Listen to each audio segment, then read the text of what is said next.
The gentleman from Arizona is recognized.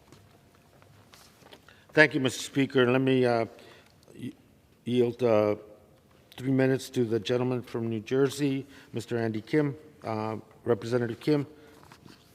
The gentleman is recognized for 3 minutes. Mr. Chair, I rise today in support of H.R. 3525, the Commission to Study the Potential Creation of a National Museum of Asian Pacific American History and Culture Act. The contributions of Asian Americans and Pacific Islanders to this great nation have been enormous. The history of AAPIs is rich, but this history is rarely talked about, and the contributions often go unknown or unrecognized. I'm often asked how someone can learn about AAPI history, and admittedly, I don't know as much as I should. And now more than ever, with the rise in hate crimes like the Atlanta shootings and other acts of violence in New York City and throughout the country, we keep hearing this phrase, "You don't belong here."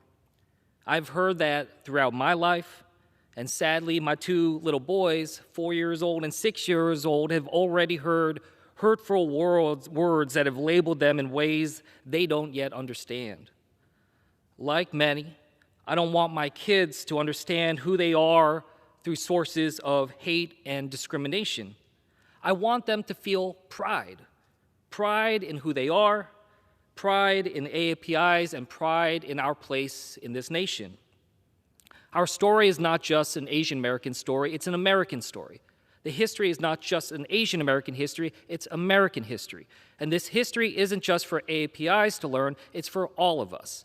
Together, through learning, we can come together, creating greater understanding, a closer-knit community, celebrating the richness of this nation. Thank you, and I yield back.